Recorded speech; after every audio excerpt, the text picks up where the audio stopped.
Do you want ideas for getting the most out of your large background die cuts? Hi, I'm Jess from JessCrafts.com, and I'm here to help you make the most of your crafty supplies and time. So let's get making. Today I have a slimline spring floral die from scrapbook.com. And there's many things you can do with these dies, but I wanted to do something that I felt was like a little bit unconventional because I'm not going to use a die cut on the final card so far. So this is kind of inspired by, I have all of these leftovers from cutting slimline cards. And I'm looking at this die and I'm like, oh, there's leaves, there's flowers, there's butterflies. Could I make my own set of layering stencils for this die and kind of just really increase that potential value of a background die like this? So I'm gonna die cut this 3 times because I want a flower layer, a butterfly layer, and a leaf layer. So I have one of my die cuts, and the idea with a layered stencil is that each layer of the stencil would only have part of your complete image. But here I've cut out the whole image. So now I need to go in and cover any parts that I don't want to use as my stencil. So for example, if I am deciding that this layer is going to be the layer where I am stenciling in the butterflies, I notice that there are 1, 2, 3, 4 butterflies on the stencil. And it kind of makes me think maybe I should do a few more things besides the butterflies, you know, for that layer of color. But then I was like, well, the butterflies will really stand out if they're the only thing. So we're gonna try it with just the butterflies this first time. Honestly, guys, I haven't tried this. It was just an idea that popped in my head and I thought it would work. So I just want to experiment with you. And I think that if you decide this is a look that you really like, then this is something where you could actually cut them out of like a plastic stencil material so that you could use it more than a couple of times, because I think that this would get worn down fairly quickly if it stayed out of cardstock forever.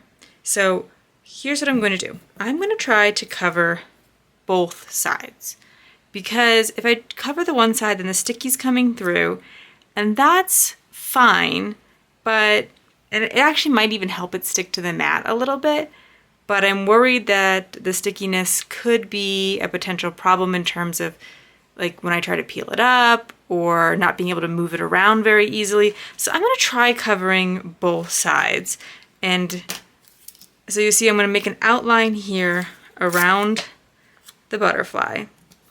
And you could be a little bit more strategic and only carry just the small area around the butterfly, but because I want to make sure this is going to be successful, I think I'm going to attempt to cover pretty much the entire stencil that's not the butterfly.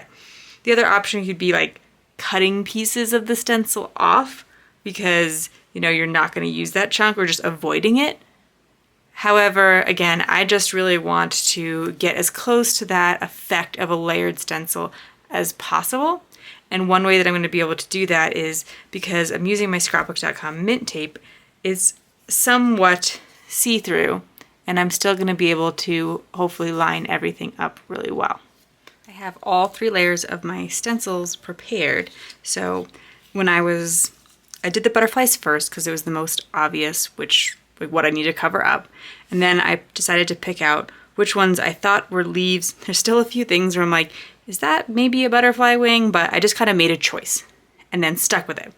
So then when I did the flowers, because that was the thing that there was the most of, I did it last. And I just kind of constantly referenced this and was like, okay, that's supposed to be a leaf. There were some that were both a leaf and a flower. And for whatever reason, I decided this one would be fully leaf colored. And then like when like this wasn't going to be, I'm not really sure if it was a rhyme or reason, but it's just kind of like a pick and commit sort of situation if you have something where it's maybe not so sure in your background. And then you could, if you wanted to add more of, say, the green color that you'll probably use for the leaves, you could choose to make some of these like little puffs green instead. But I just decided that they would all be flowers. It doesn't matter which one I ink up first. So I just kind of randomly chose the leaves. I taped my made stencil onto the paper, but I'm working on top of my waffle flower stencil mat just to, in case there's any kind of like over the edge. And I'm stenciling right off the edge because I know I'm just gonna trim this up. I have some, like I mentioned before, some slimline extras sized cardstock, so I feel confident that I have plenty to experiment with and find the best way to do this. Now, if I were to put my fingers on top of the distress ink right now, it's definitely going to come off of my fingers, even if I am just touching the areas where it is on the mat or the tape. So I want to be a little bit careful of that, not to spread ink around on my project. But what you can do is take a little bit of your tape and hold it down, and now you can touch the parts that are wet. I have put, one of the nice things about this stencil mat is it's gonna be really easy to line up my second layer of stencil. Now, of course, I have all that extra over on the side. That's okay because I know I'm gonna cut this down. That was always my plan. If you want to clean up your stencil mat, this is a good time to do that as well so that you're not pulling some ink off of the edges. And then I'm going to do this again where I tape down the next part of the stencil. In this case, I just picked the florals to be next, and I'll be ready to go with my next color. This is an ink stand from the company The Ink Stand, and it's really helpful, as you can see, on keeping your ink still, but there's other options out there like having a silicone mat or just holding your distress pad. I love a good reveal shot. So there's the next layer. It looks like I may have shifted my stencil a little bit and gotten some out of the lines there, and over here as well. So we'll probably try to figure out a way to cover that up or just let it be, as it's okay that it's not perfect because it's handmade, and things that are handmade do not have to be perfect. So again, I have my paper still in the corner of the waffle flower mat, and I'll put my stencil on top in the corner. The tape is going to have a little bit harder of a time sticking to the inked up areas, so you may want to let it dry a little bit in between or try another adhesive.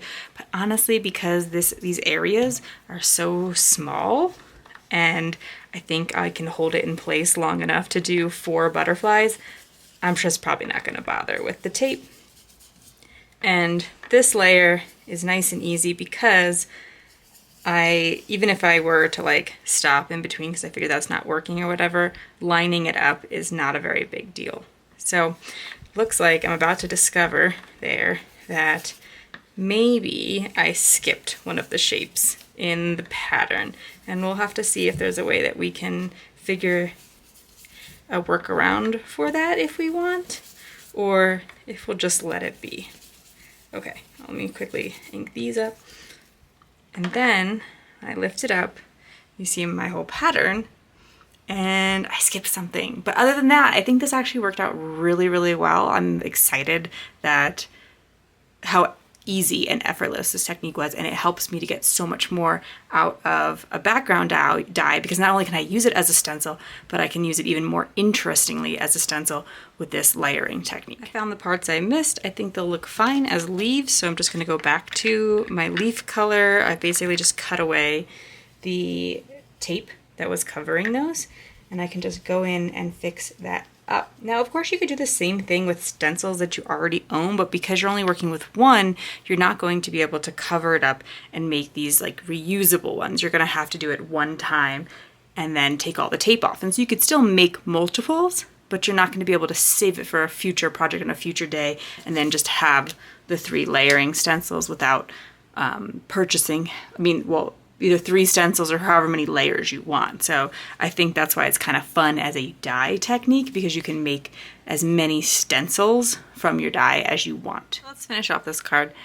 I don't think I mentioned this earlier in the video, but the dies, these word dies and the background die were provided by scrapbook.com in exchange for design work, and that'll be marked also in the video description. But I have these word dies, the Feel Better Sentiments from scrapbook.com, and I really like when there's a shadow behind word dies, but that does add to the expense, and not all dies come available that way. So I've kind of learned to just, like, I glue the word down, and then I take my scissors and I carefully kind of just trim around it, kind of like fussy cutting, because I'm a kind of person who doesn't really mind fussy cutting anyway. So it can, you know, like if you have a die that you think, oh, I just really need to stand out just a little bit more, it's not too difficult and you don't have to get really detailed in it. You just kind of need to do the sort of same techniques you do with fussy cutting. Now, if you found this video inspiring, here's another video where you can find more ideas for enjoying your crafty time and supplies. Let me know you like this video with a share to your crafty community. Subscribe and click the bell so you don't miss the next template or tutorial, and check the video description for product links. See you in the next video!